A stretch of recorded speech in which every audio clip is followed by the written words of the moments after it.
Oh, ada rekod nanti ya.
Welcome, ladies and gentlemen. Namaste, assalamu alaikum. Good evening, good night, or good morning to all of you. We are so pleased to have people at this meeting from all parts of the world in different time zones.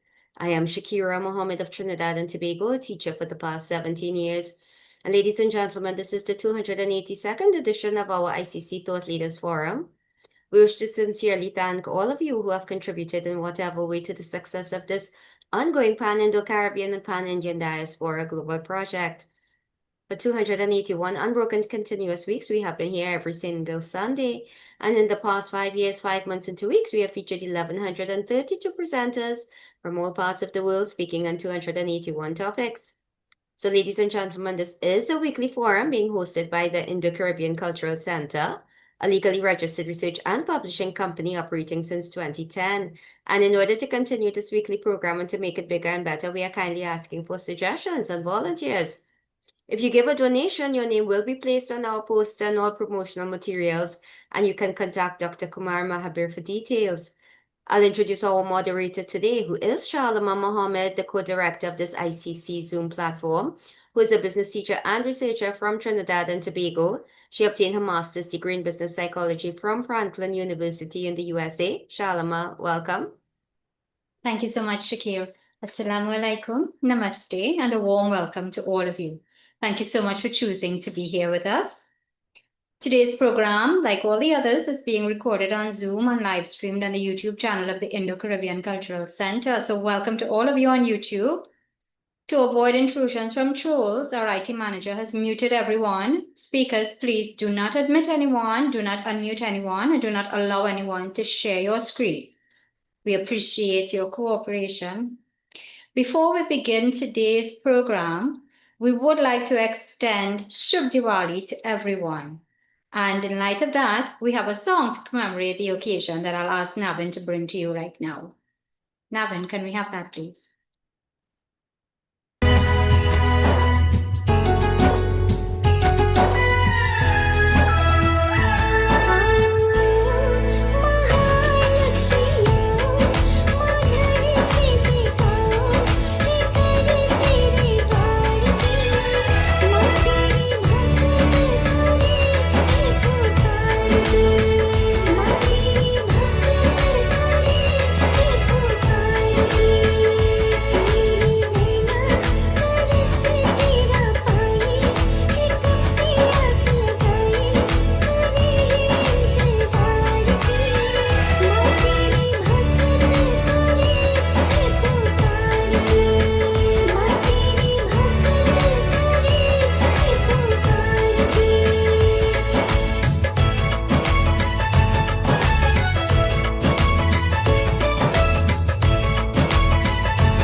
So that, ladies and gentlemen, was Nisha Ramsuk, and Masala Entertainment is the organization that produced that lovely song from right here in Trinidad and Tobago. So greetings to you from TNT, Shubh Diwali.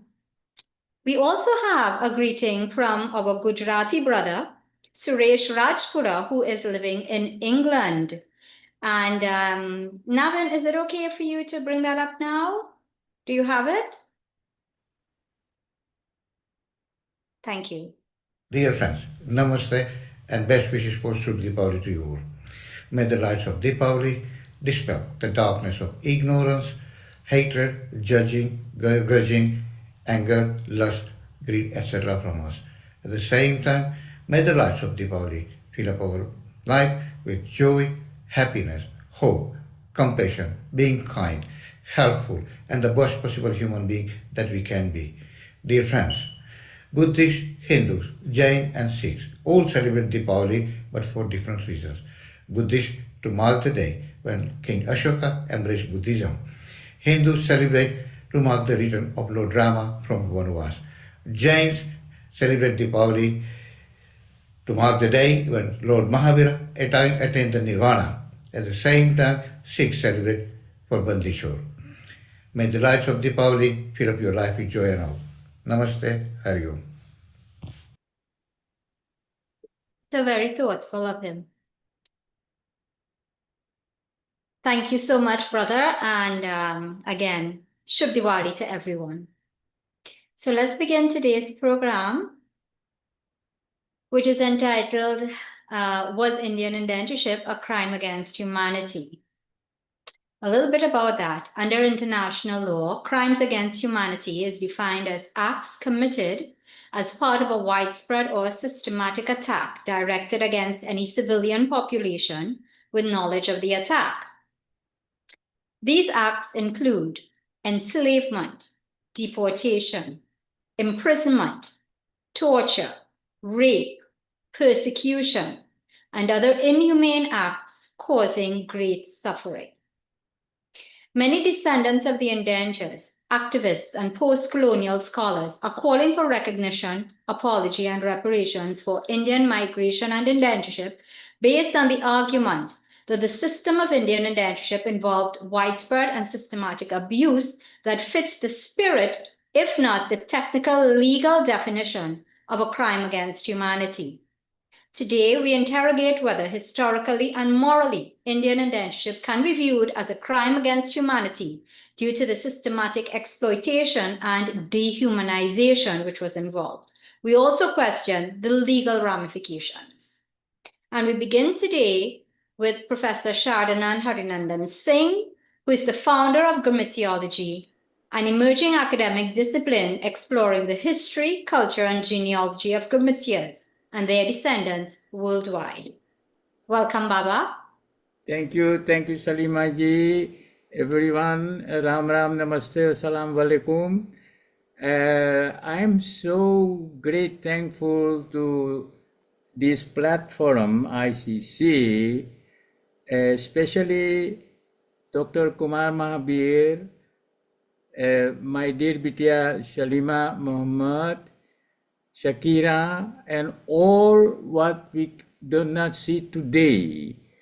That is a great moment, and I think everyone is interested in this subject, but it is very important. And today, I am very happy to present to you three very important experienced scholars and two professors. Professor Onkar, he will introduce himself later. I am very happy you are from Lucknow University. He can tell you what is going on in India on this area. Then I have Professor Dr. Muhammad Salim, a very, very great important person, and he will speak, I think, as last person. I think the core problem will be introduced to you by my friend, Dr. Lawyer, he is also a judge, Anil Prahlad Singh in the Netherlands. Why we have benefit this platform to have about the main problem. As you see, gematology is another thing, and the next time we'll have about gematology, but today I want to mention that it's a strategy for emancipation, liberation from independent colonial impact on the collective mind, and it has a great impact of the descendants still today. Next one. Gematology, that is our emblem, and it was started after ending my 15 days master class as the Lucknow University, invited by Professor Dr. Onkar Upadhyay, and I had the master class for PhD students, professors, and there were students from more than 40 countries together, because the subject was very important, and that was digitalization of the archives. That is very important to know what are written in these archives. And when your opinion, you want to collect them, but see what is true and what is not true, that means we are going to decolonize, and after that we want to write our own history. That is one of the 4 objects of the gematology, and today we are going to present the subject is crime against the humanity. This is, if you want to learn more, you can take this gematology.com. It is already on air. It was launched at 18th of September by Vice Chancellor of Lucknow, Professor Dr. Manuka Khanna ji. Next one. So as you see, today we focus on an urgent matter. It is very urgent. Why it is urgent? It is a consideration today of the Indian indentured labor as a crime against the humanity. Why we want to do that? And is that crime or is that no crime? That is for Dr. Anil. A legal lawsuit was filed in New Delhi 1 year ago, and it is Dr. Rachana Tiwari, and she is High Court lawyer, and she has told me that something has to be done before we can present this to a judge, to a court, just to have a,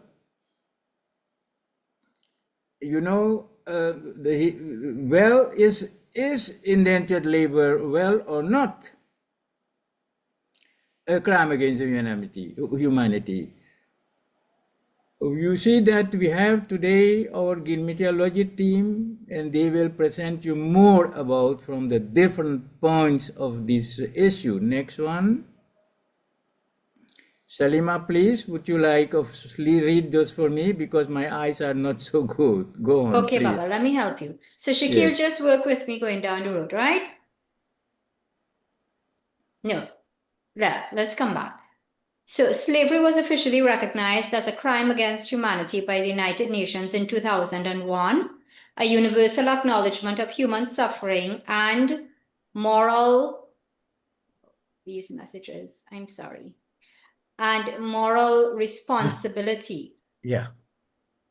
Hence the reason we are talking about the unequal treatment in regard to Indian indentureship. Slaves would have encountered that, African slaves, endured unequal treatment, and we are saying that during indentureship, Indians also encountered unequal treatment. Shakira, move please. Oh, okay, then I want to have some remark on the first slide.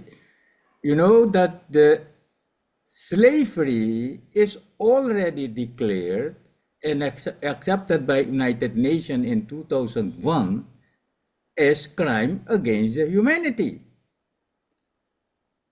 We know that the indentured labor was not a slavery and also not a substitute slavery. We know that crime has been committed, as Salima has told in their introduction. Crime against the humanity has been committed. And that is for us a reason to bring this to the law. Next one. Salima, go and read that. Yeah, so indentured labor is still not an issue globally, though, and there are consequences to this. So descendants of indentured laborers, such as us, face unequal recognition compared to descendants of enslaved Africans. Their ancestors' suffering remains marginalized. Let's say our ancestors' suffering remains marginalized, deepening historical injustice. Equal acknowledgement and apology are essential for genuine reconciliation and healing. Baba? Okay, I think these are deliberations. We want to work to have an jurisprudency, to have something in our hand and to go to our own government to tell them we want to claim our right. We are not beggars. The descendants of the Afro's citizen, they have the problem need what we have because it is already declared as crime against the humanity. The difference is that the indentured laborer is not recognized as crime against the humanity. Next one. So I want to be very short because we have experts in this meeting today. My conclusion is we have to replace the silence. We Indian original people, we are very calm. We are polite. And we are not for fighting for us right. Today, how many people is participating in? I can see 29. But the quality is here. And so we have to empower individuals, students, to understand the colonial and the impact of the colonial period on the descendants. We have, so as I told you, we have to fight for our right. And this Zoom meeting is one of the many is coming more to do this globally. I want to inform you that I am in New Delhi now, and we have created here also a Gynecology WhatsApp group, that is Global Gynecology Bharat, and we have already 50 or more participants, professors, scholars, and they are very engaged with this problem. That is, we are creating basic for fight here in India. We are not going to do this alone from the Caribbean. No one is going to listen to us. That is also a part of the strategy to ask the brothers and sisters here in India to do and join this fight. Why 1/3 part came back from the Gilmitias? Where are they? Their descendants. No history is here in India. Nobody knows about the 1/3 part we came back. Even we have relatives in India. our families, our ancestors must have been a brother or a sister or etc. Well, till today, these two families are separated. And genealogy as one of their aim, the subject is to bring them together, but there we have to study, we have to see how to do that, and we have to bring argument where we are claiming this to the law, to the judge. Salima, thank you for this. I think we have better and more experts in this group to telling you about that. I'm just a social worker to motivate people to do the job together. Thank you very much for this occasion. Okay, thank you so much, Baba. You all, at this point in time, I would ask you to please put your questions in the chat, and I'll call on the next speakers and we will try to address those questions at the end, because every speaker is contributing and adding value to the conversation as we go along. So some of your questions may be answered by those speakers in their presentations, and those that are not sufficiently, we will address at the end. So thank you very much for your understanding. Baba, thank you for contextualizing the conversation. And let me bring on our second speaker, who is Professor Unkarnath Upadhyay. He's affiliated to the University of Lucknow. His area of interest includes grammatology, diaspora studies, Indian knowledge traditions, and Bhasa literature in English translation. Welcome, Professor. Yes, sir. Unmute, sir. And put on your video. Put on your video. Yes, sir. I think Navin has his PowerPoint to share. Yeah.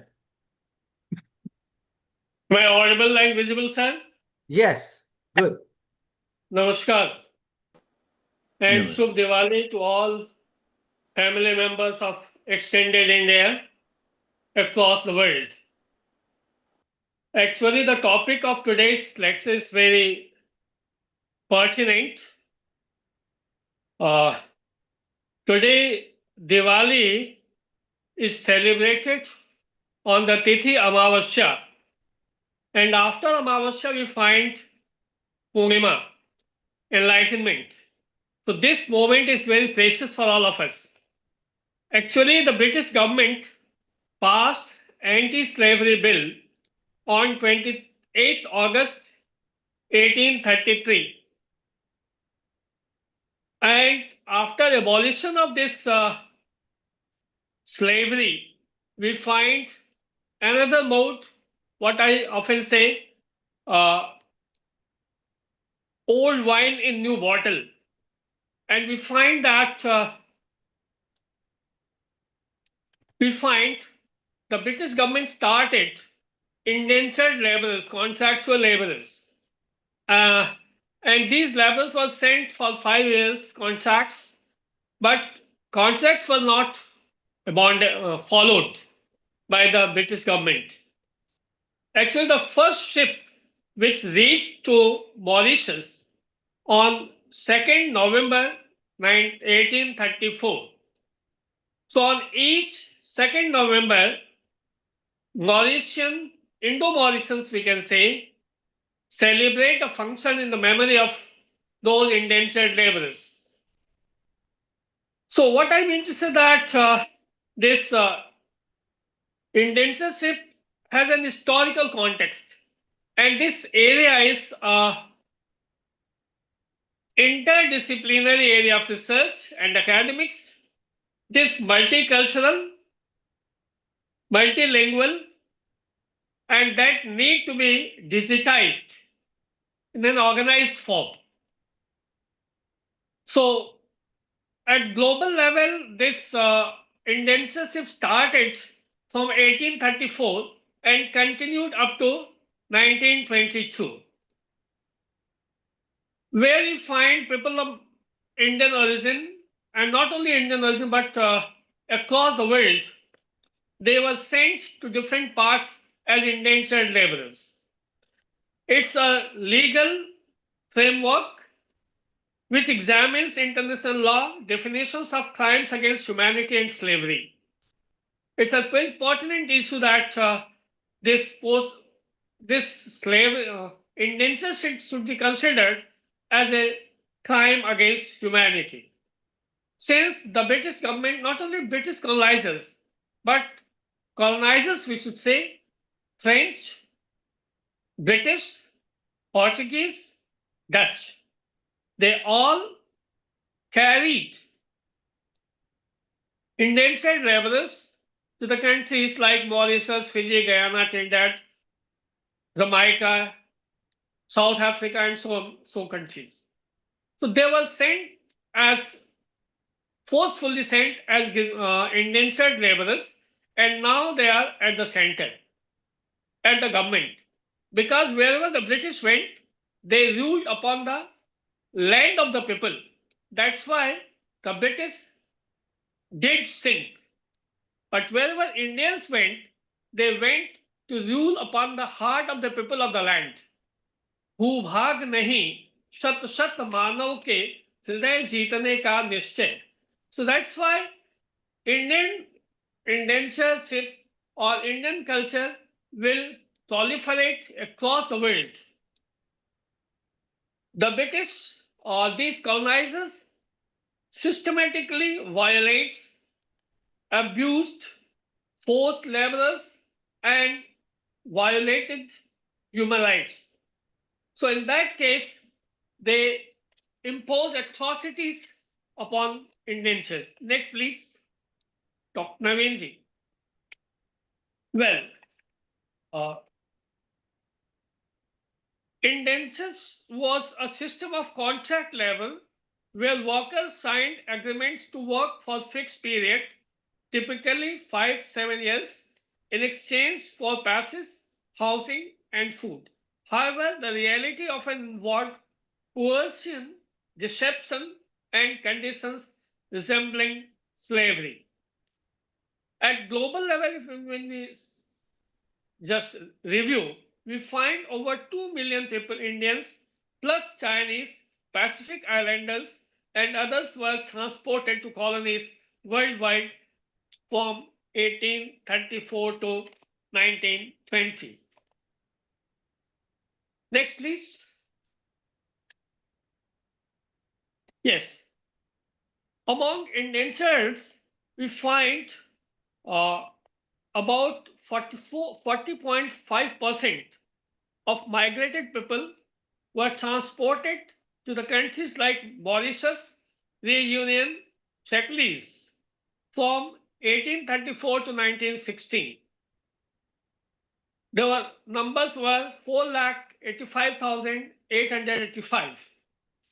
Among Caribbean countries like Guyana, Trinidad, Tobago, Jamaica, Grenada, St. Lucia, St. Vincent, St. Kitts and Nevis, from 1838 to 1916, 35.4%. Africa, South Africa, Natal, 1,52,184, 12.7%. Pacific, Fiji, 5.1%. Then South America, Suriname, Dutch Guyana, 2.9%. Total approx 1.2 million people were migrated in between 1834 to 1920. Next, please.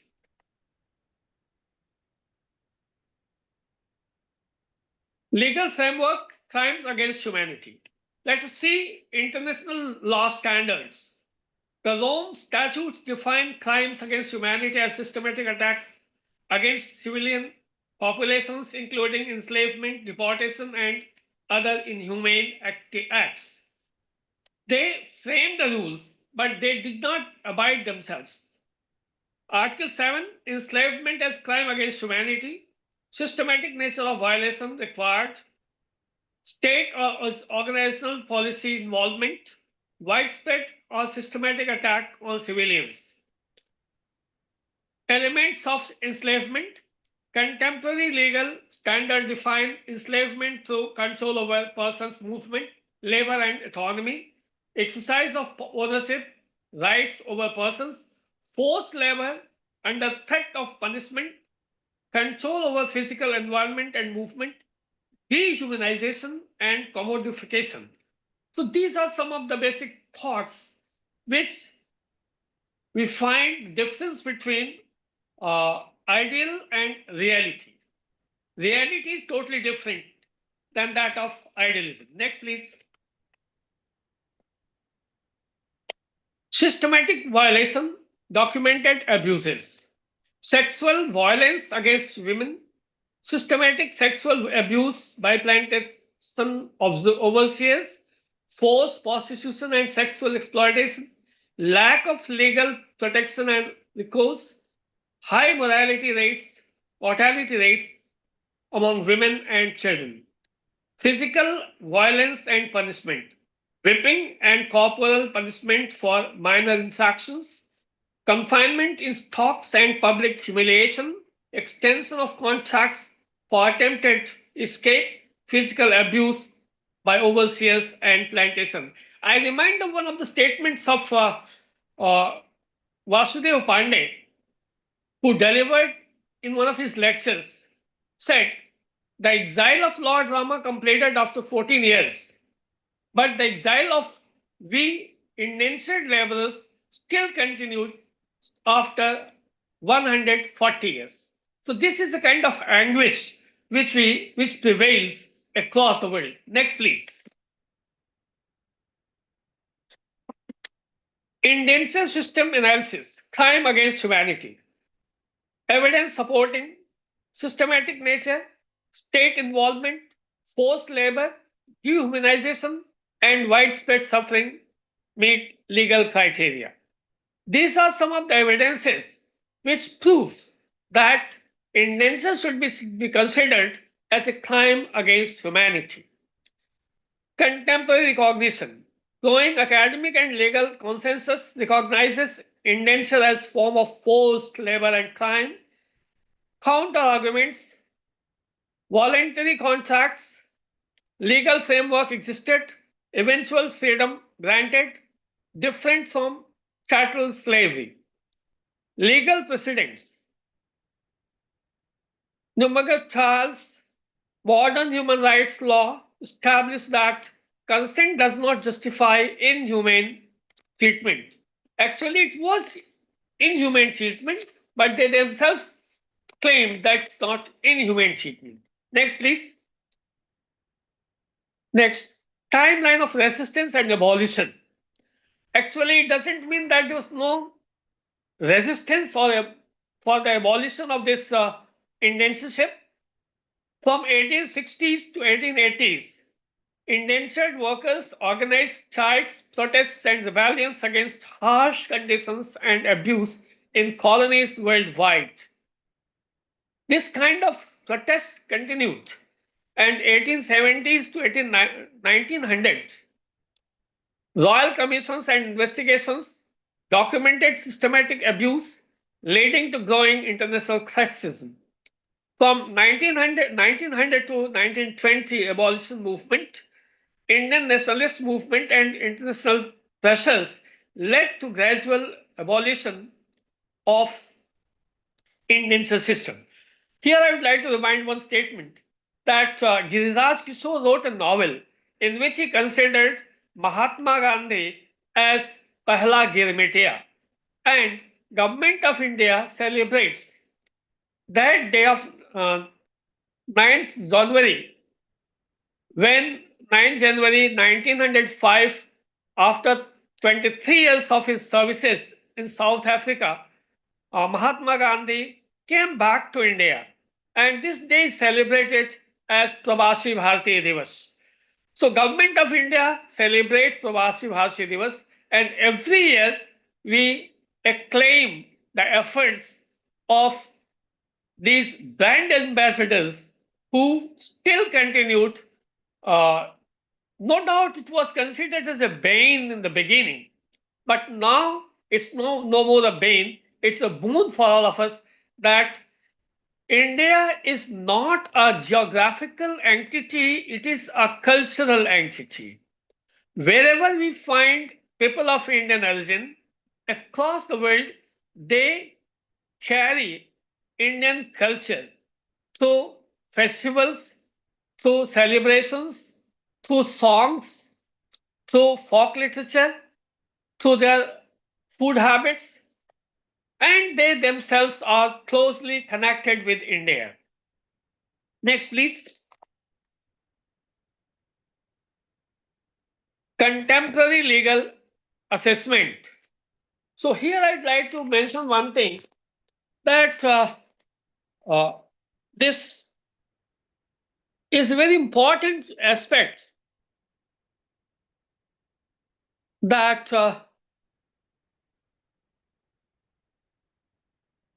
just a minute, please. Yes. See, modern legal analysis. Contemporary human rights law and international crime law provide clear framework for evaluating historical indenture systems. The systematic nature of violations, state involvement, and scale of sufferings meet criteria for crimes against humanity under current standards.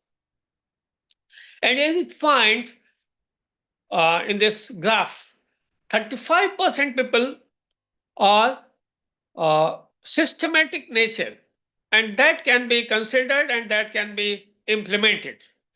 The indenture system involved systematic deprivation of liberty, forced labor, and inhumane treatment on the massive scale, meeting all criteria for crimes against humanity under Rome statutes. Next, please.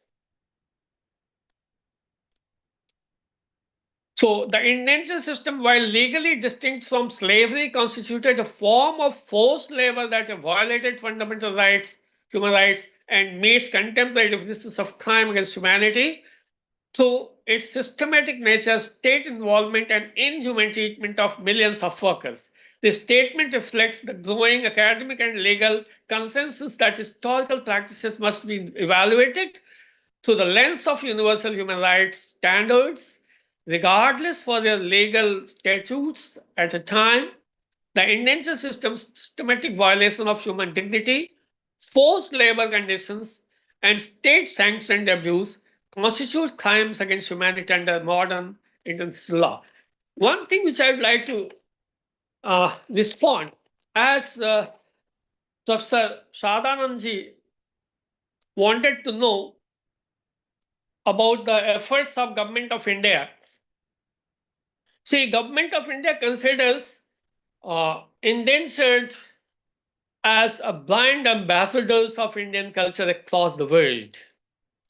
Second thing, meteorology should be introduced, is being introduced, not should be introduced, is being introduced in Indian universities as a subject to study at certificate level, and that should be incorporated in the syllabus of the universities, which covers multiculturalness, interdisciplinarity, multilingual.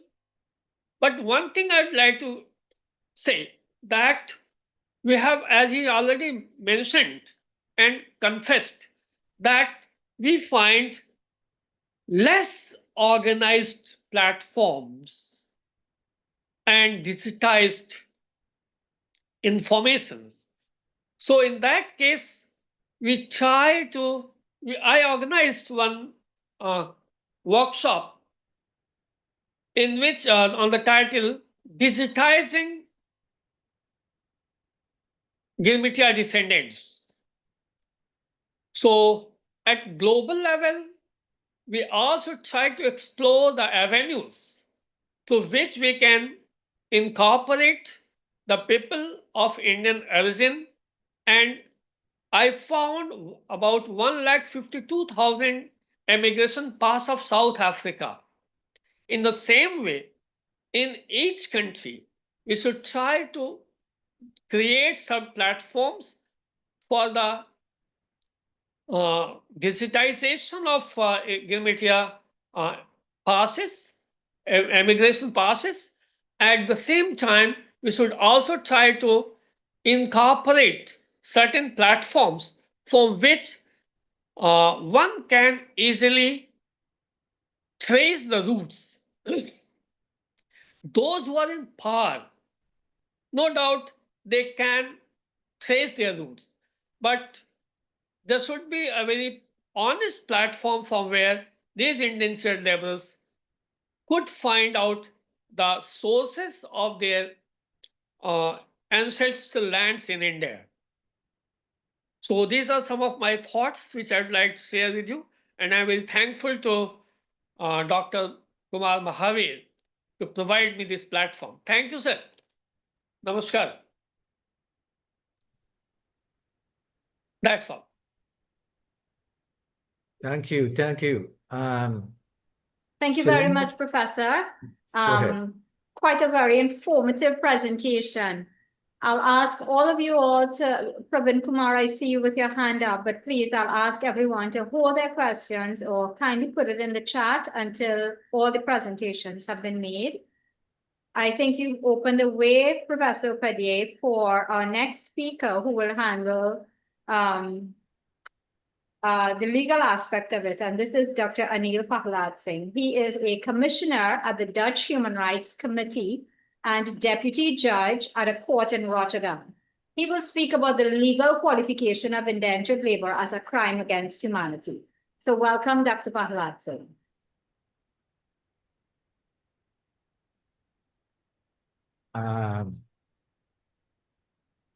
Hold on. We have to, do you see him to unmute or make him co-host? Is he there?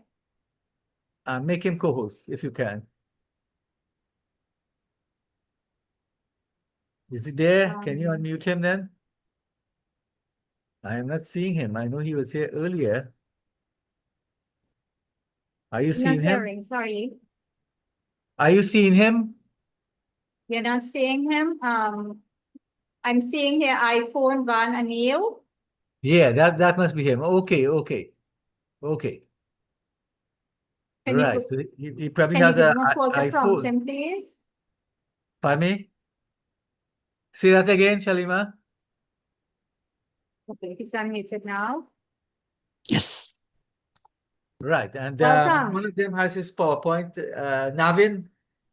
So yeah. Yes, good afternoon. Good evening for all the participants who are in this interesting conference. Thank you for the invitation. It's an honor to speak about the legal qualification of indentured labor. I did a research last year with a colleague of mine to explore and to qualify in legal perspective indentured labor of Indian immigrants. And I will present in this short presentation, of course, the highlights of our article, which is published in Dutch, but we will certainly try to translate it also into English, as it will be more accessible, I think, for a broader audience. We can go and continue to the next slide.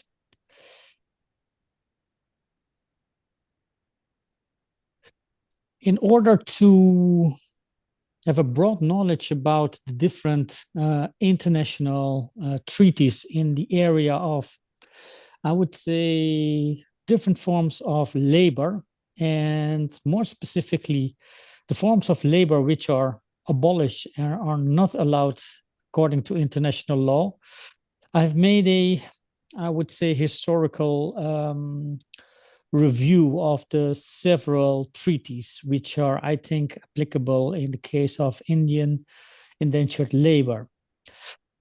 We have to keep in mind that the first treaty was concluded by the colonial powers, in which slavery was classified as a crime against humanity, and that was pinpointed in 1890.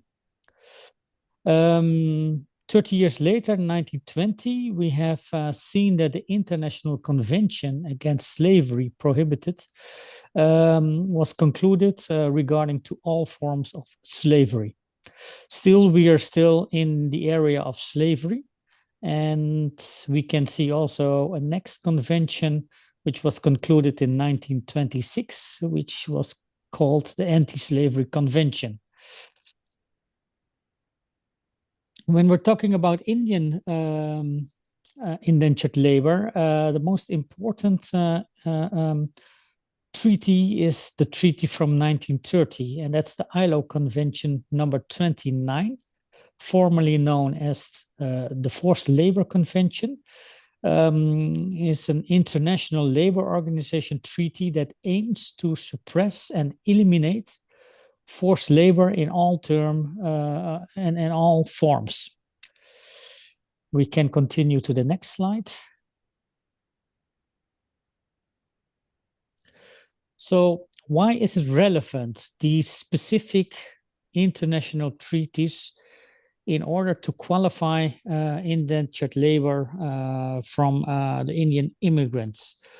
First of all, the international labor law and human rights instruments that are now applicable had not yet been established at the time of contract labor of Indian immigrants. However, in the discussion about the history of slavery regarding to the African descendants, it's only natural to start from the social and legal norms that apply today. So in that discussion, we also have a look at the current international legal framework.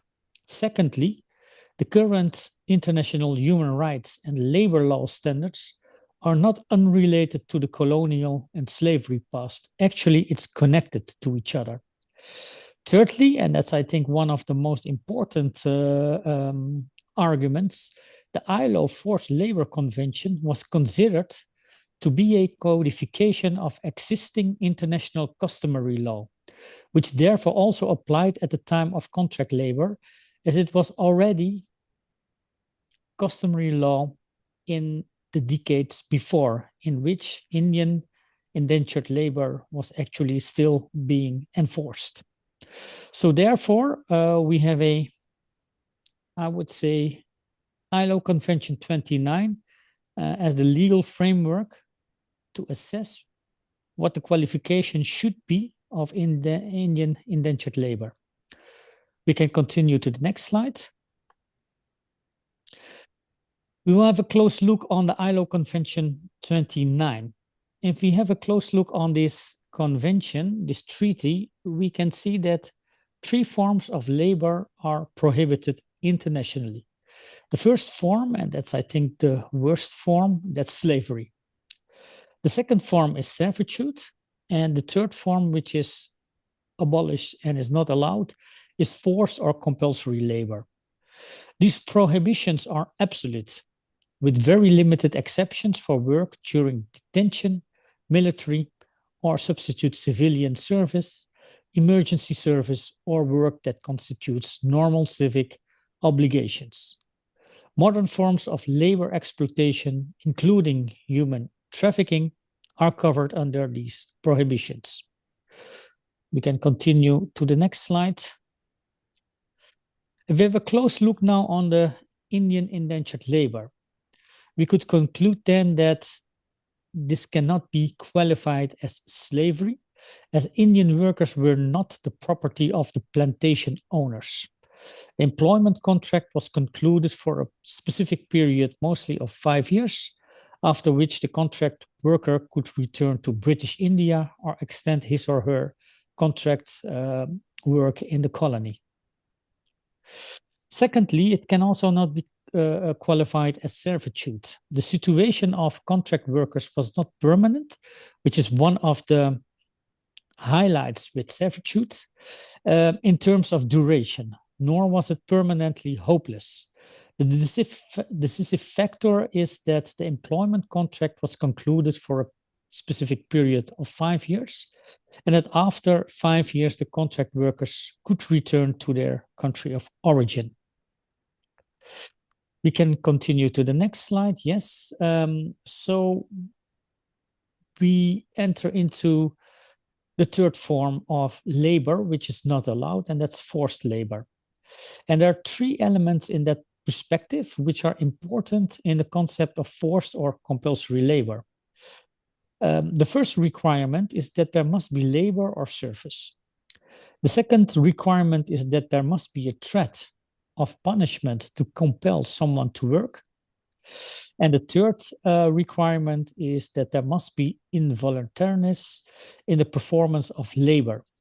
The latter does not apply if an employer or intermediary makes false promises, causing an employee to accept a job that they would not otherwise have accepted. There are several exceptions to the prohibitions of forced labor, and that is military service, normal civic duties, work in detention, work in emergency situations, and minor social tasks. We can continue to the next slide. We have qualified the Indian indentured labor as forced labor, which is of course not allowed, which is abolished according to the ILO Convention number 23. So the elements in that perspective are the following one. First of all, labor was done by Indian immigrants, where they have signed, of course, contracts. But the most severe aspects were the long hours on the plantations. We have seen contracts of 7 hours in the fields and 10 hours in the factory, which were done for lower wages. The living conditions were also extremely poor. Underpayment and exploitation was continuously seen in the several countries. The high mortality rate among contract laborers were quite high, as we have seen at least 50% of the population which died in some of the plantations in the several colonies. There was also the threat of criminal enforcement of the obligations under the labor contract, which can be seen as a penal sanction, which were disproportionality regarding to the burden of individuals considering the work to be performed, resulted also in acute physical or mental coercion under the threat of physical or serious violence. And the most important element is that there was no free will of the Indian migrant to stop the contract. If the person would stop the contract, he or she would face penal sanctions or labor sanctions, which could be quite severe. So my conclusion, and I think that's important also for this seminar, is that indentured labor of Indian migrants should be qualified as forced labor, and that is a violation of the ILO Convention number 23. And as most of the colonial, of all the colonial powers, to specify that, are of course European countries, they have signed also the European Convention on Human Rights and the Charter of Fundamental Rights, and therefore it's also a violation of Article 4 of the European Convention on Human Rights and Article 5 of the European Charter of Fundamental Rights. I thank you for your attention, and I give the floor back to you. Thank you very much, Ms. Pahalad Singh, Dr. Pahalad Singh. Very, very instructive, very informative. And I think all of the questions that we've had in regard to the contracts and so on has probably been answered. But again, to members of the audience, please hold your questions. We have one more speaker, and at the end of his presentation, we will then take your questions for all of the speakers. Thank you very much, Dr. Pahalad Singh. Thank you. Let me introduce you now to our final speaker, who's Professor Muhammad Salim. He's an engineer and vice president of Jamaat-e-Islami Hind in New Delhi. For 2 years, he's been interested in the global Gamitia community and now in Gamitiology. Welcome, Professor Salim.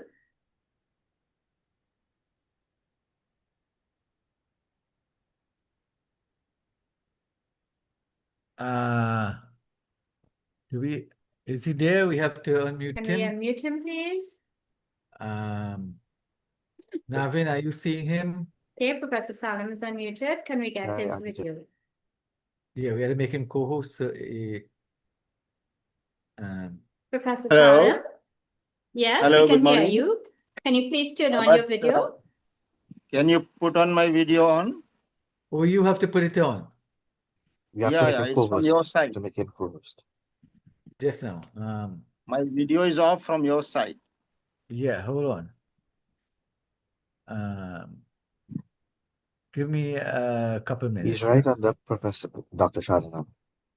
Next to him. Right under him. I'm Oh, not able yes, to yes, put on yes, yes. Okay, my okay. video Hold on. on. 1 minute. Right, go ahead now. You can turn on your video. Oh, yes. Yes. Welcome. Am I visible and audible? Yes, you Yes. are. Go ahead, Yeah. please. Sorry. Just I'm sorry for some technical things because I'm not in Delhi. I'm in a small village. Just a minute.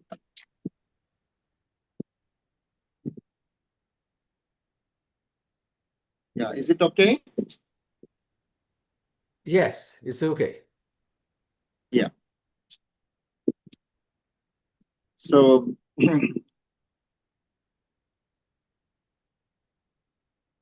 good morning and good evening and good afternoon to everyone present in this conference.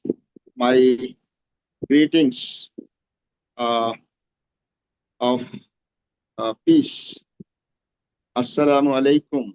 Peace be upon all of you. Salam and adab to everyone present in this conference. Bismillahir Rahmanir Rahim. I begin in the name of God, Allah, who is most merciful and beneficent. All praise and glory is for Him, who is creator of whole universe, who has created you and me and all that exists on this earth.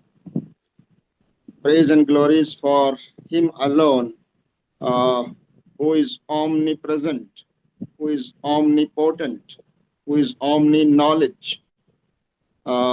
And I believe, and many of us believe that to Him is our ultimate return, where we will face our Creator and the justice will be done to all the creations. So, first of all, I would like to congratulate ICC, the Indo-Caribbean Cultural Center, and ICC Thought Leaders Forum for organizing this very important conference. Honorable Chairperson of this conference, the organizer, Dr. Mahabir, respected Professor Dr. Shraddhanand Harinandan Singh ji, Sister Shalima, Sister Shakira, other respected speakers who have already spoken, Professor Omkarnath Upadhyay, Dr.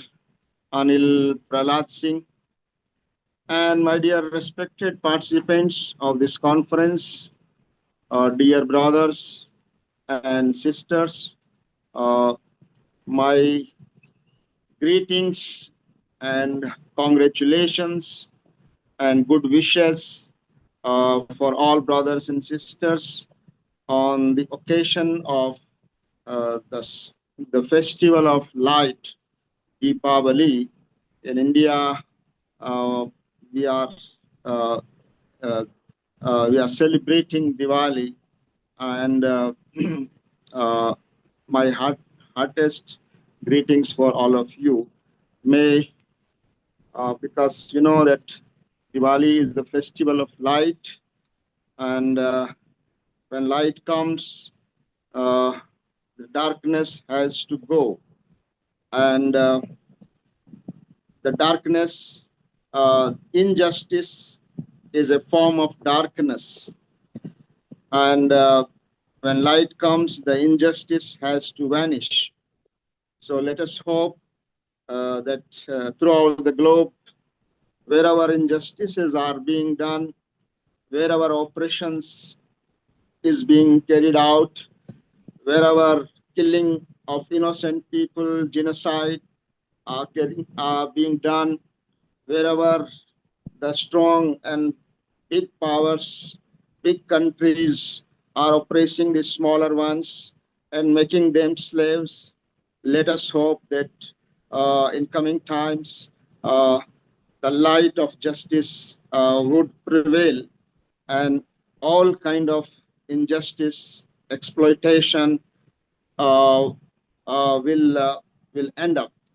So with this hope, I begin, and let me admit in the beginning itself that I'm not an expert on this issue, and I'm very thankful uh, to Dr. Shraddhanand uh, who who has connected me to this global community of Global Grimitia Committee 2 years back, when a delegation and a team of Global Grimitia community visited Delhi, and they visited uh, the headquarters of our organization.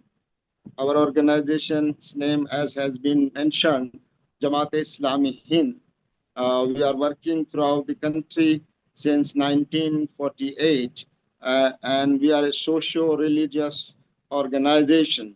We are working for establishing the values, moral values in the society. We are trying to make a society based on values, human values, moral values, in which every human being is dignified.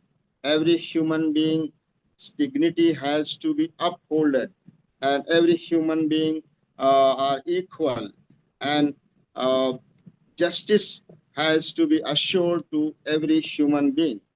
So I'm thankful, and as we have heard and we have listened to presentations of various experts, they have enlightened us on various historical issues, the historical perspective of this Grimitia issue, and the serious concerns and the issues which are being faced by Grimitia community. And on the academic level, what is being done is also, we have also come to know, and Dr. Shraddhanand, who is an expert on grammatology, and he is trying to establish and work on various issues on grammatology. So I'm not very much aware about this, but 2 years back, when uh, the delegation came to our office and we interacted, then only I came to know, and I understood what the Grimitia community is and what are their issues. And uh, so, in my opinion, I'm feeling very honored to be part of this conference, because our agenda and uh, the agenda on which we and our organization is working is justice, assuring justice for everyone, assuring human dignity to everyone, particularly in our country, India. So, first of all, I would like to say that uh, the Grimitia, global Grimitia community is, we are, indebted to global Grimitia committee in a sense that they are the ambassadors of Indian culture. Indian ideology and Indian traditions in the whole world. And despite of all adversities, they have protected their culture, they have preserved their languages, and they have preserved their traditions. Uh, and therefore, we Indians and all other people who are of Indian origin spread over the globe, I think it's our duty to make uh, the image of India, or to make India as an icon, and to make India as an example of certain values, because the society or country would be known by its values. So values such as upholding human dignity is one of the major value, uh, and equality among all citizens and all human beings, and freedom of expression, freedom of faith, and freedom of ideas uh, is faith. And the other thing is the uh, harmony, mutual love, and mutual trust. Despite of diversities in India, we know that India is a country of huge diversities. We have different languages, we have different religions, we have people of different faiths, but our our uh, uh, we are the example of how we live together, how we work together, and how Indian people, Indian common people belonging to different religions, and sticking and holding tightly their religious identities, their religious traditions, their cultures, their languages. We fought the uh, freedom movement, and we achieved the freedom from British rule, and that was our unity, and it was that unity through which we could achieve our freedom, and that's why uh, this message of unity, which you are spreading as a global Grimitia community throughout the world, despite of being in different countries, living in different part of the globe, different languages, but you have preserved Indianness, you have preserved the Indian traditions, and we have preserved the Indian culture. And one of the most important value of Indianness or Indian culture is inclusivity. That we consider everyone as ours, and this inclusivity has to be strengthened. So, at the end of my presentation, I would like to say that as a social organization in India, we are spread throughout the country. We have networked throughout the almost 80% of the districts of the whole country, and we are working together for with various faiths and various other religious groups also, for assuring human dignity and justice, and all those who are being oppressed in various forms. Like in our country, still, despite of 78 years of independence, we are still having our tribals, our Dalit brothers and sisters, and other weaker sections. So we are trying to unite them. We are trying to strengthen, and we are trying to fight and struggle for their dignity and for their due rights. So I think what we can do, and in India, we can create an awareness. More awareness is needed about the Grimetia global community. This is number one. And secondly, we should form a network, and we can also contribute a little in that. Our organization can do in forming that network, which would help in searching the lineage and the Indian roots of the families of our Grimetia, global Grimetia community, and the relations and the connection, Indian connection may be strengthened. Then we can interact with the government, our Indian government, to ask them to make necessary legislation to facilitate more our global Grimetia community, to allow them to contribute in a much better way for the development of India, and for the development and the progress of India. So, and internationally, as our other speakers have also indicated and mentioned, that at legal level, international level or legal level, whatever is possible can be done. But we in India and our organization India, we are working in the in Indian Union only.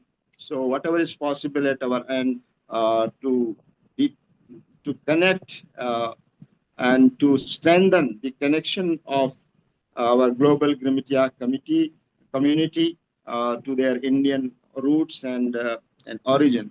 So at the end, I would say that the four things we can have as an action plan, and that is to connect. First thing is to connect everyone, those who are still not connected to this community, and they should be connected. So connect is number one. Number two is communicate, because we don't know much about each other. So therefore, there should be some mechanism to create awareness and communicate better what are various concerns, what are various issues of global Grimetia community in various countries, and how we can help each other in addressing those issues. And third thing is cooperate. How we can cooperate each other in upholding justice and dignity, and strengthening the Indianness and the connection between our global media community and the Indian roots. And the last one is collaboration.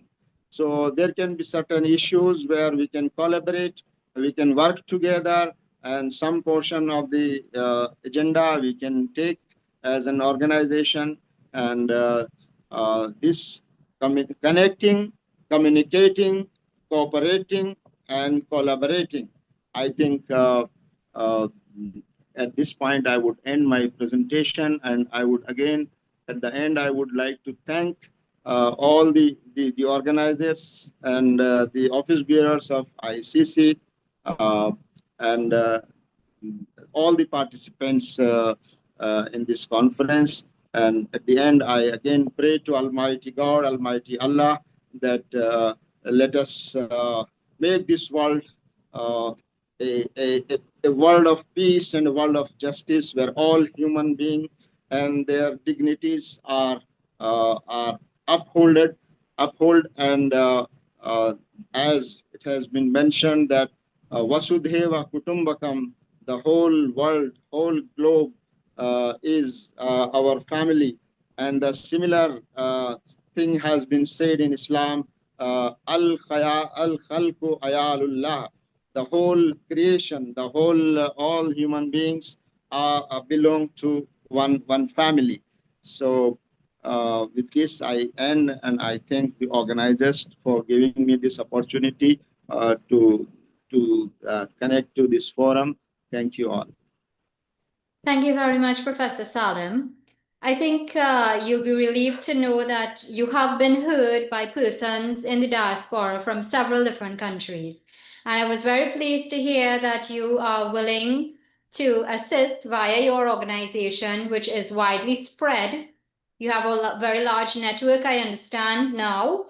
And I think many persons in the diaspora who are here, we have Jamaica, we have Fiji, we have South Africa, we have people in the US, we have people, of course, in India like yourself. We have persons in the Netherlands. We have persons from Guyana, several Caribbean Trinidad. countries and so on as well. So I want to thank you very much. They've all heard you, and we Thank really you. appreciate your willingness to assist. Baba has a comment to make. Go ahead, please, and unmute. Yes, thank you, Shalima ma'am. I am very happy and very honored to have presented today three experts.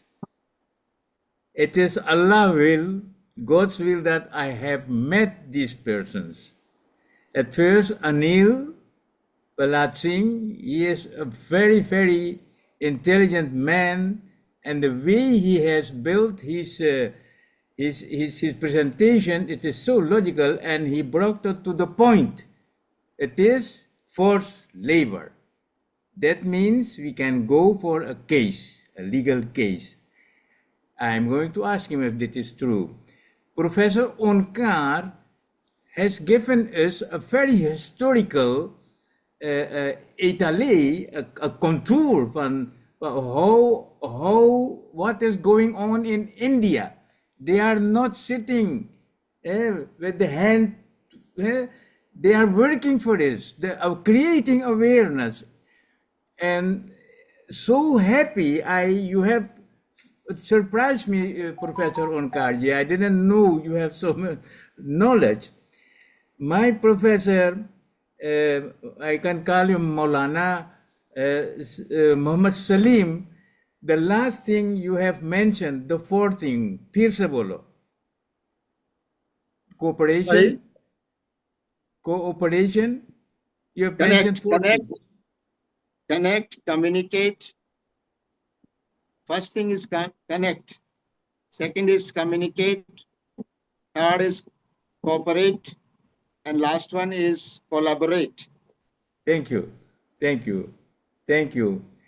Okay, then I've seen in the reaction in the chat group, and I want to invite two persons to put their questions to the forum, and one of them is Rosanna Kanhai. If you are there, maybe you can repeat your question. And the second one is I've seen yes, there's Ken Solane. Rosanna asked have a question, and she said, okay, but what is the part of the Indians in abusing people, cheating them? What is grid meteorology going to do to them? My answer is, in that time it was British Raj. India was at that time also colonized.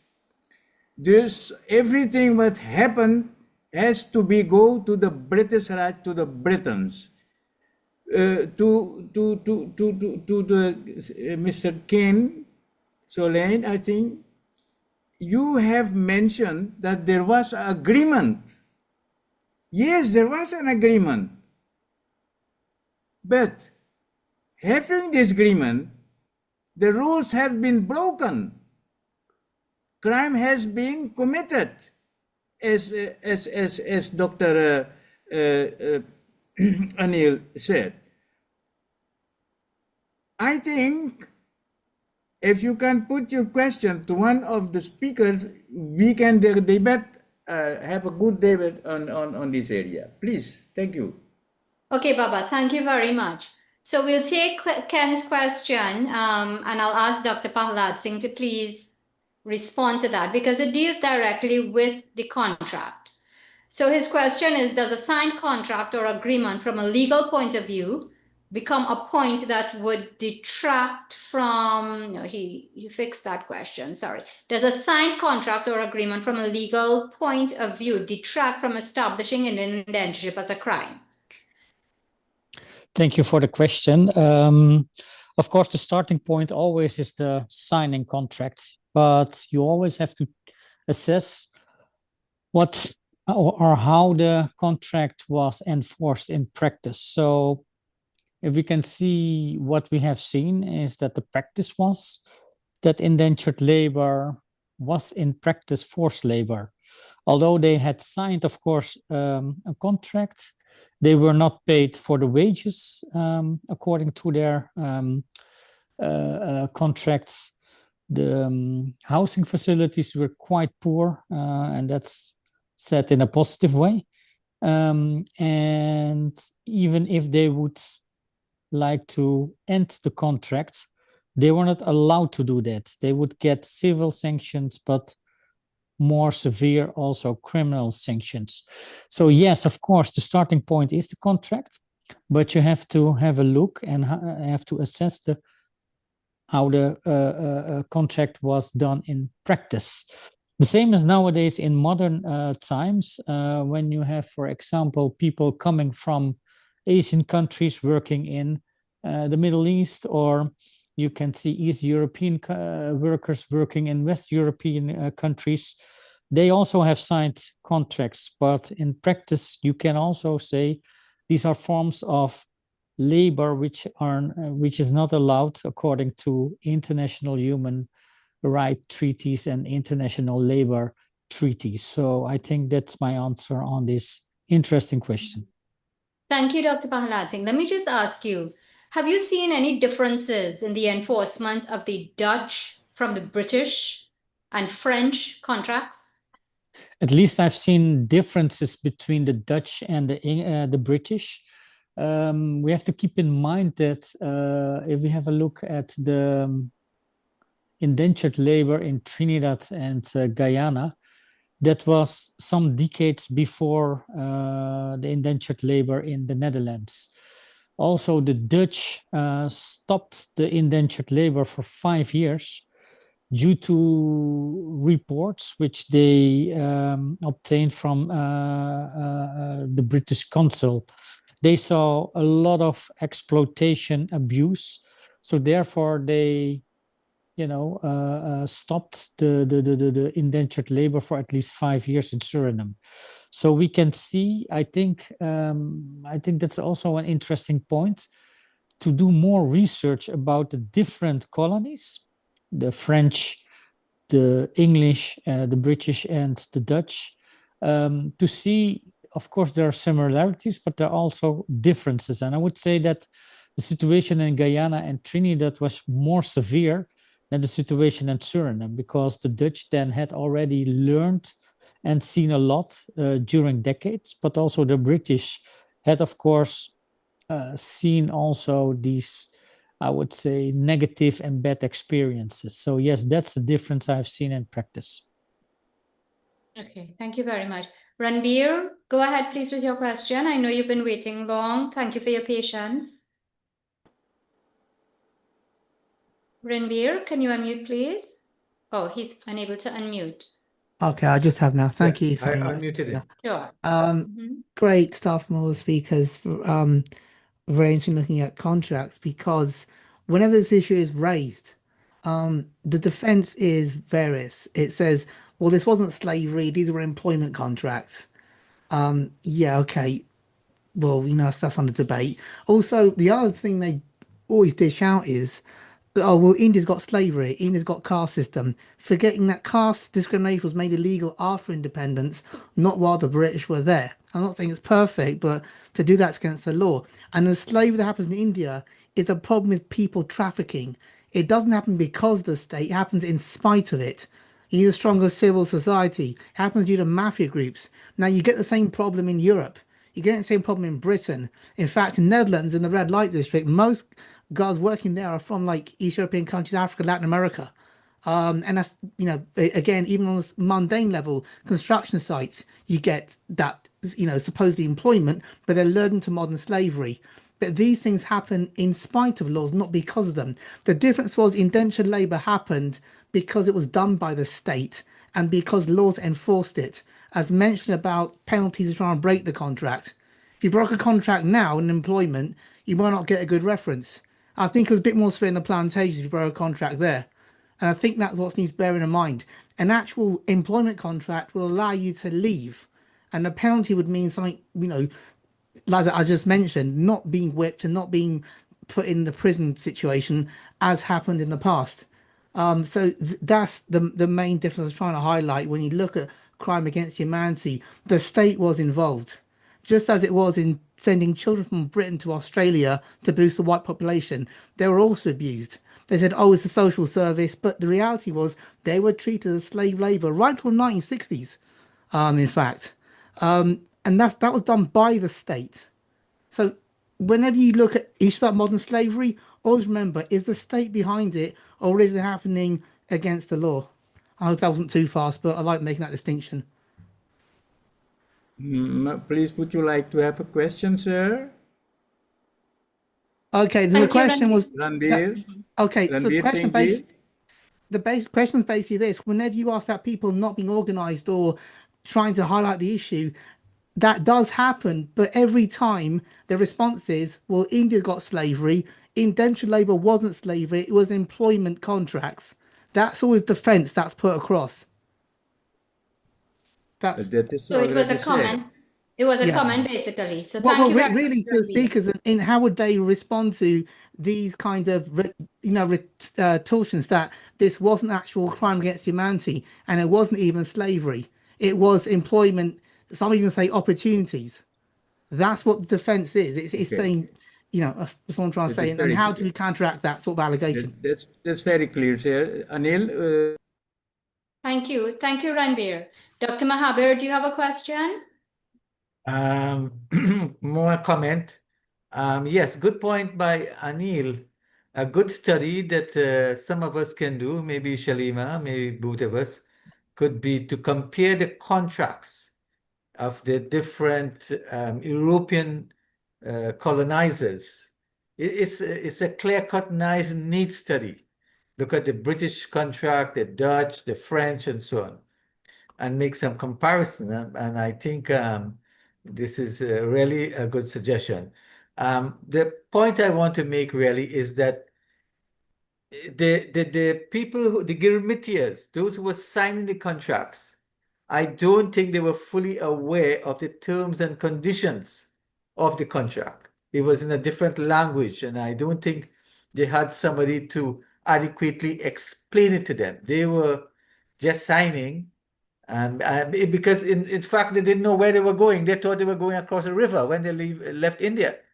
They didn't know where. They had no choice where they're going, and they were fooled. It's Vereen Shepherd, who is in Jamaica, who is head of the reparations commission or committee there, said that indentureship can be described as deception, a deceptive form of employment and migration and contractual agreement. So it was all based on deception. And I think that's a good point too. And masses of people, and you're right, it was state sanctioned.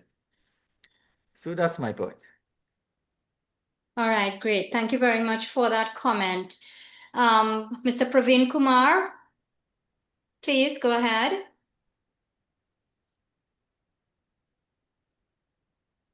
Thanks, Shalima. First of all, Ram Ram and Namaste to everyone, and happy Deepavali and Diwali and God's blessing. So I got a couple of comments. There was a talk regarding the immigration pass and Girmitia database. We in Fiji actually formed a Girmitia database about 2 years ago for 61,000 immigration pass. And that has been improved through another person in New Zealand. And we had a conference in Fiji about a week and a half ago. And we had a professor from Fiji who is based in Canberra.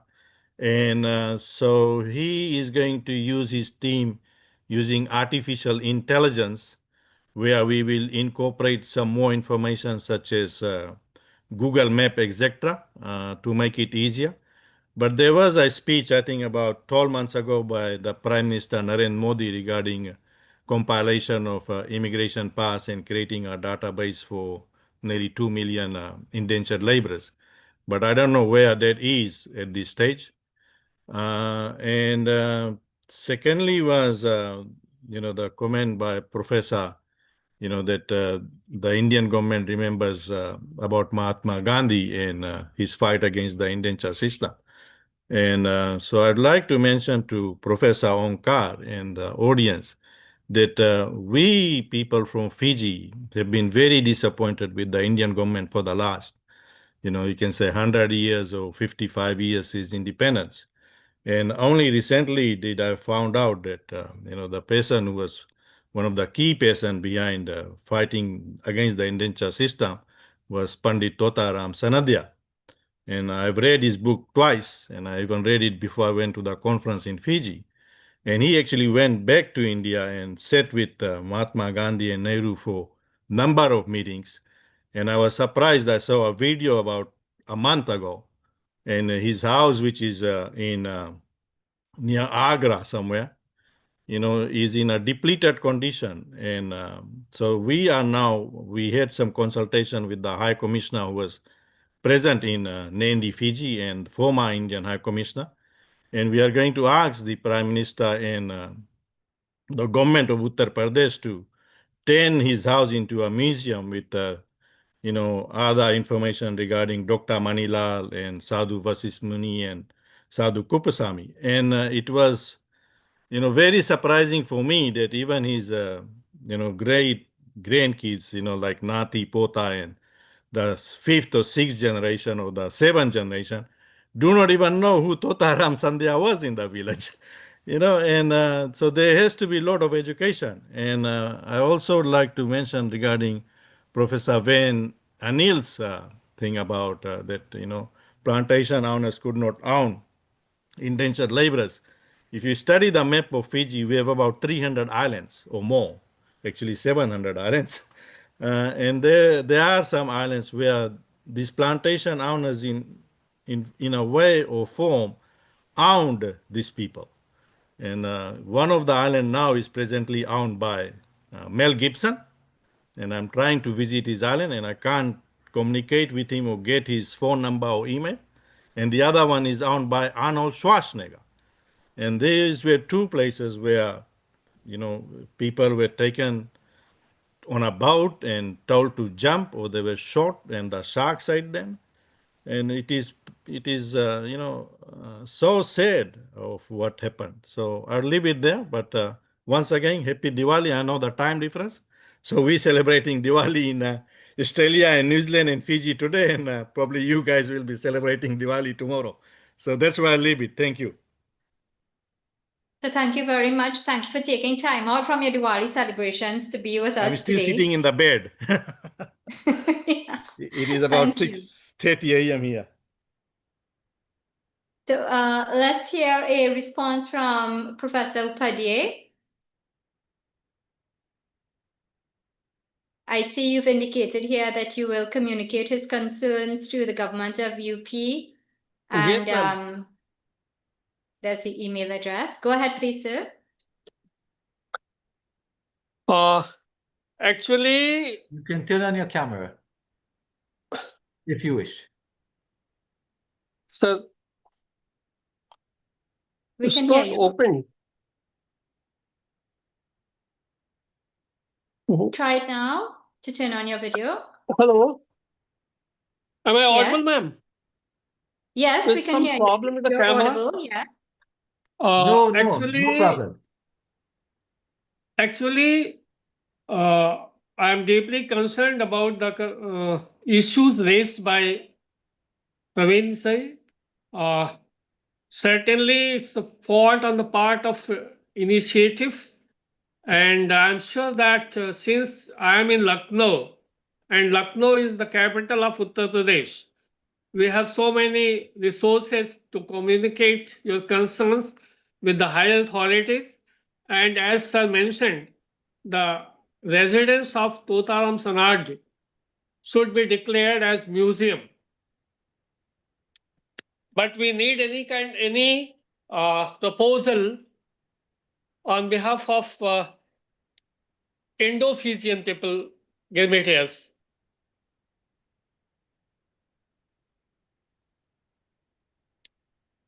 That's all. Okay, so you need a proposal from Yes. the Indo-Fijian descendants of the Gametias. I have shared my email address as well. Right. Okay, so great. So thank you. So we'll forward that if Praveen Kumar does not have it. So thank you very much for that.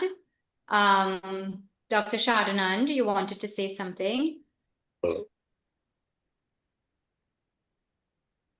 Please unmute. Yes, go ahead, please. I want to mention this. I think one person asked who is responsible for the crimes.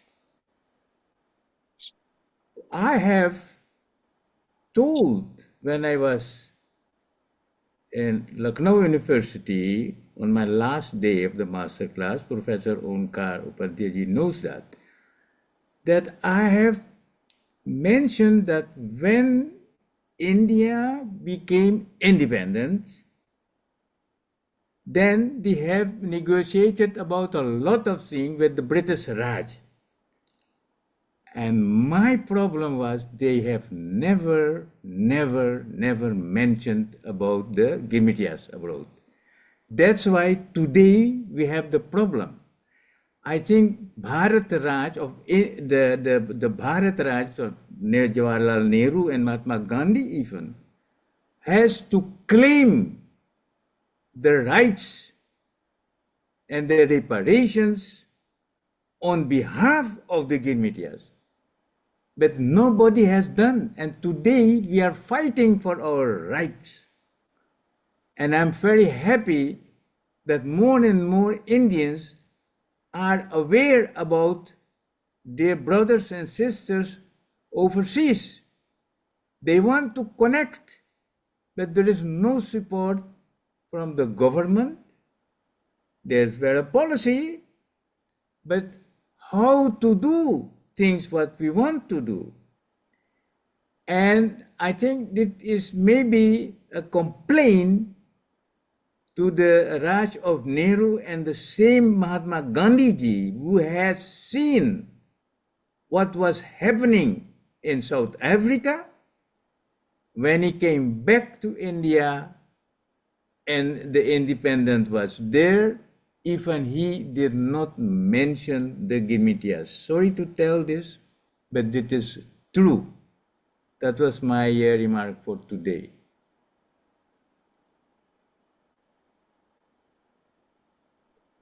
Point taken, sir. Thank you very much. I see Ken's hand is up. Ken, Selene, go ahead, please. Can you unmute your mic? And you can turn on your video if you wish. Ken. Yes. We can see you, yes. So my question has to do with I think the principle is called ex post facto, meaning after the fact. In other words, if I commit a crime and it's legal today, and then tomorrow you make a new law, you can't prosecute me for that crime because you made the law after the fact. So my question would be, would that principle again detract from this effort? Can we get a response from Dr. Prahlad Singh? Ken, thank you for your answer, for your question. I think it's a good one. And that's also what I have discussed in my article. If you would apply that on slavery, and you would say nowadays that slavery was normal, it was, of course, part of the system at that moment. It was according to the laws, of course, normal at that time. But nowadays, I think everyone in the West will say to you that slavery is not okay. So I think that's the similar approach you can have also, and you should also have with indentured labor. Secondly, the ILO Convention, which was signed in 1930, it was a custom law already for decades in most of the Western colonies. So actually, maybe not in the beginning of indentured labor, but certainly in the end of indentured labor, it was already common practice according to the law in the French, British, and Dutch colonies. So therefore, it was already applicable in the period of indentured labor, just to answer your question. Thank you. I might also comment, you made a very good point about the Middle East. I have traveled to the Middle East, and you definitely see that like the working conditions for many Indians and like Pakistanis are really substandard. They're really very, very poor. Yeah. And I can see where the same principles even apply today. So that was an excellent point you brought up. I think just to give you one example, the World Cup football, which we have seen in Qatar, a lot of workers from Nepal were there, Philippines, and a lot of them died. We have seen reports of Amnesty International and other NGOs. And of course, in the end, it approved, but still they had to work in 50 degrees for 10, 15 hours, and a lot of them died, although they had signed a contract. So there you see similarity also in the modern time.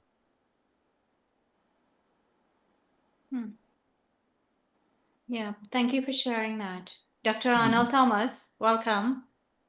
Let's hear from St. Vincent.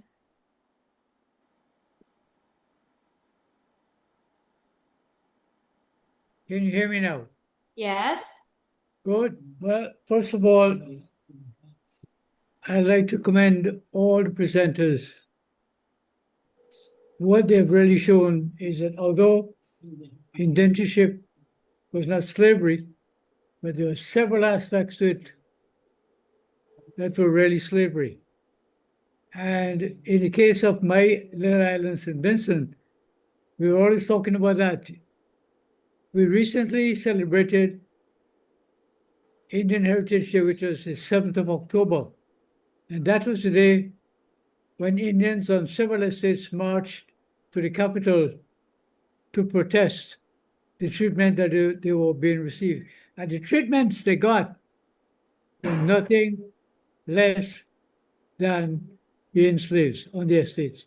So the points, it was already made by all the presenters that indentureship was nothing but a new form of slavery.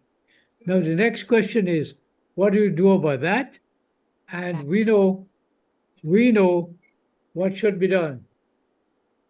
And the big one, I'm going to be very brief, and will say, if indentureship was a new form of slavery, and there's absolute proof of that, what are we going to do about it? Reparation. And reparation could mean a number of things. And one of the things I would like to see is that we introduce back into our country things like education and bring back institutions that would show us the heritage and culture from which we came, and that this heritage and culture that were deprived of us. So reparation. We must have reparation. And reparation for slavery must also include reparation for indentureship. That's my point. We know that slavery did so many things for people, and one of the things we have to fight against is that indentureship was not the same as slavery, but it was in many respects. So bring back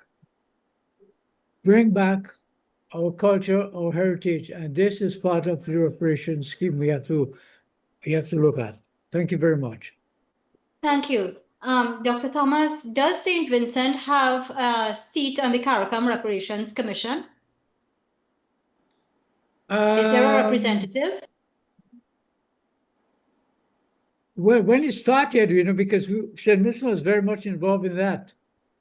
But I'm not so sure. Things have gone very quiet now. We don't hear much about Reparations Commission. But No, I don't think so. I'll have to check it out because not to my knowledge, I don't think we're very much involved in that anymore. Okay, thank you. So I look forward to a response when you get that info. Thank you. Yeah. Okay. Baba. Dr. Kumar Mahabir was, I think, but Yeah, I but want I wanted to get your comment before Dr. Mahabir comes on. I wanted to get your comment to what Dr. Thomas. Okay, about reparations, and that is in all countries, sir, what you have mentioned, in Suriname, in Trinidad, everywhere. When we're speaking about reparation, then the brothers and sisters from the Afro descendant, they say, no, that was not crime against the humanity. The indentured labor, you have no right. All the money and reparations is for us. You have to fight for it. Even that, the government, the local government, don't pay the attention to ours, the indentions. We have had the same pain. And I'm not asking to compare indentured labor equal as slavery. No, the question is violence has been committed, laws has been broken. I can tell you, sir, that is the point to let the law, let the judge, we need to go with a good file to the judge anywhere and ask them, based on our scientific material we have collected, you have heard today, is this not a crime against the humanity or not? That is where I'm fighting for.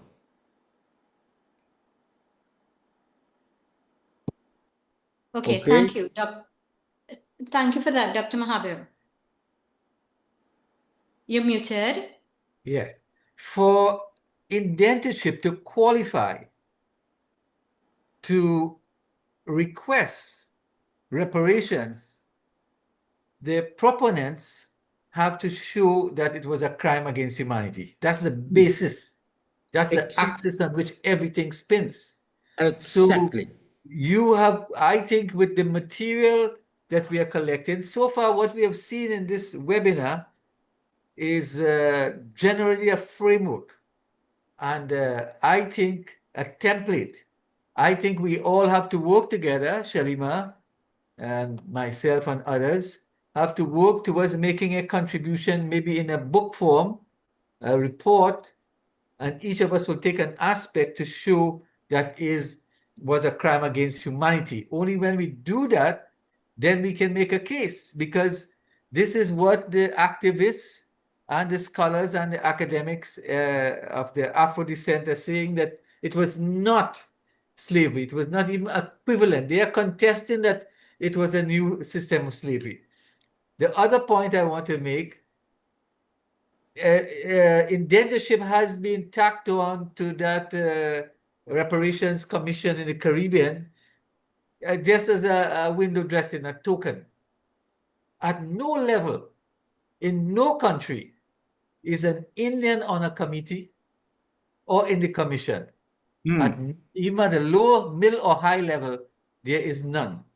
So when they say that indentureship can be included and so on, that's all lip service. Nothing. Look at the reality. Nothing is there in substance.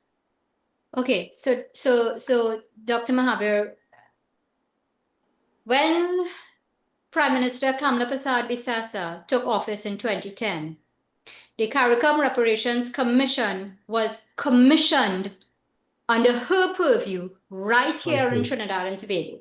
Right. Professor Hilary Beckles came here in Trinidad and Tobago. Prime Minister Ralph Gonsalves of St. Vincent came here in Trinidad and Tobago. She signed on the dotted line. She is once again the Prime Minister. This is the very first time in the history, I think, of the Caribbean, perhaps the Western Hemisphere, that we have 3 women holding leadership positions in one country, 2 of whom are of Indian descent. I think it's about time that we approach the Prime Minister to revisit this thing and to actually get a voice. Trinidad and Tobago must have a voice on that reparations commission. Yes. And then quite we so. have to move from there. Quite so. But there are so few of us, and we are all There busy. are so few of us, but we have to start somewhere. And I agree with you, actually. Before you even voiced it, I was thinking the book that we needed to put out based on the webinar that we had with representatives from the It's in the process. diaspora speaking about reparations. Yeah. We need to include the speakers from today, their contributions into that publication.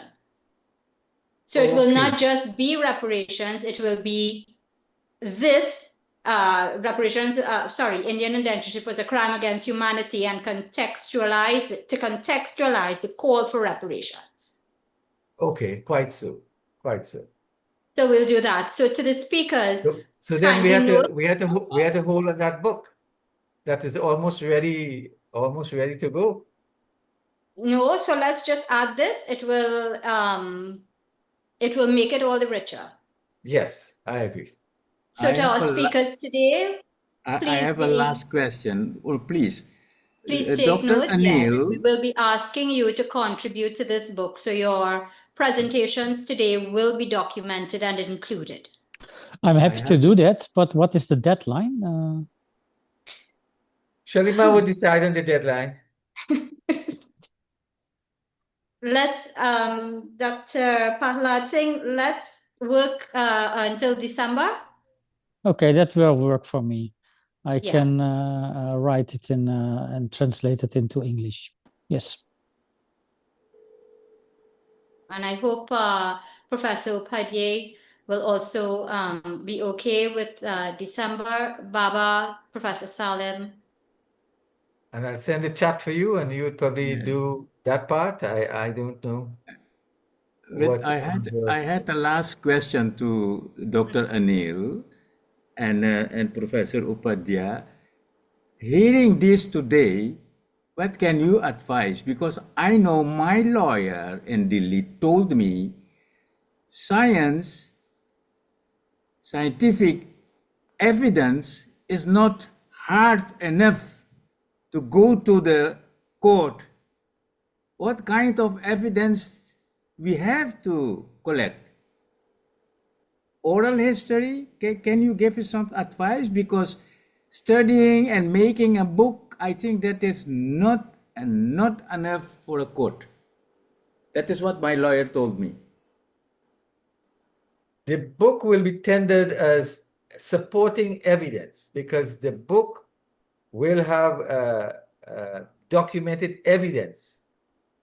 For instance, I am kind of working on a paper on physical violence against indentured immigrants, right?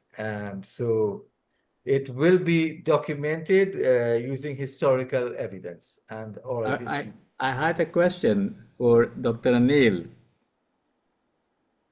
Are Yes, you Dr. there? Anil, sorry. Yes, I'm here. Yes, my question was to you, what kind of hard material we need to go to the court?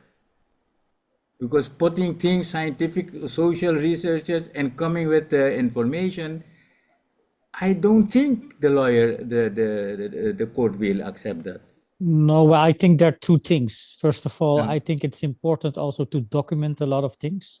I think it's important to collect information, not only for us, but also for next generations, to get the recognition. I know that, for example, in the Netherlands, there are scholars who are asking the king for excuses. So these things are important also to to walk those paths. Also, I think it's important in education that in school books things are written about indentured labor, and I think these things are really important to do. When we're talking about legal procedures, that's something different. Then, of course, you need to prove, for example, if you would try to start a civil action against the Dutch state, then you have to make it plausible that there's someone who has suffered and who's living right now from that period. Most of the people already Mm. died. So that will be, in the Netherlands at least, I think, impossible to realize that. So another thing would be then, okay, these are international crimes, but then it's difficult also with the time aspect. And then the question is, who's responsible? I think then it would be the state who has, of course, who was responsible for the indentured labor. Then I think one of the states who would be, or who would come into mind would be the British Empire, or at least the Exactly. United Kingdom. Yep. Nowadays. Thank you. Yeah. Dhanyavad. Thank you. Ladies and gentlemen, it is now 5:02 p.m.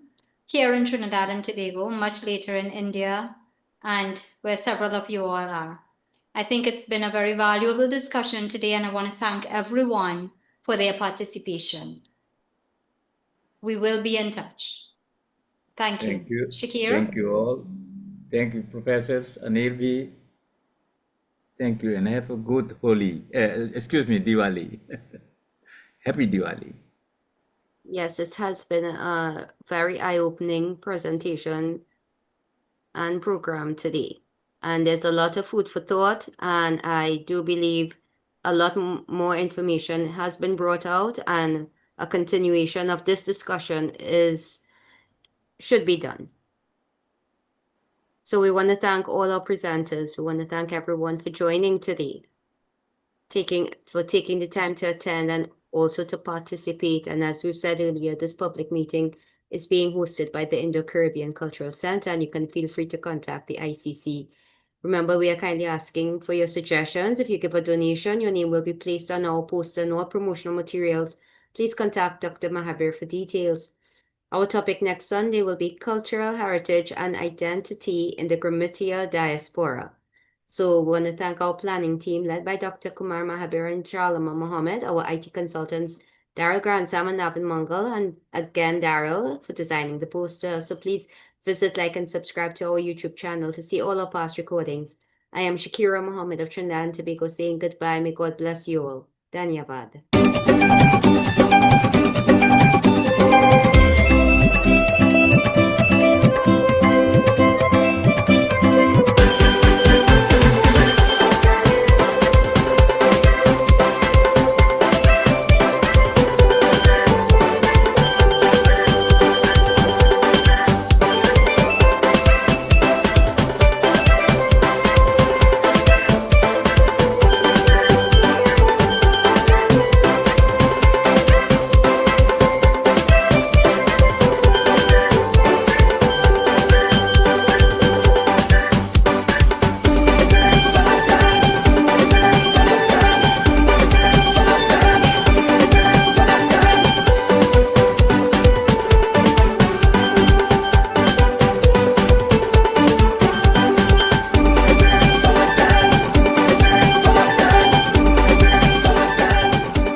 Thank you, everyone.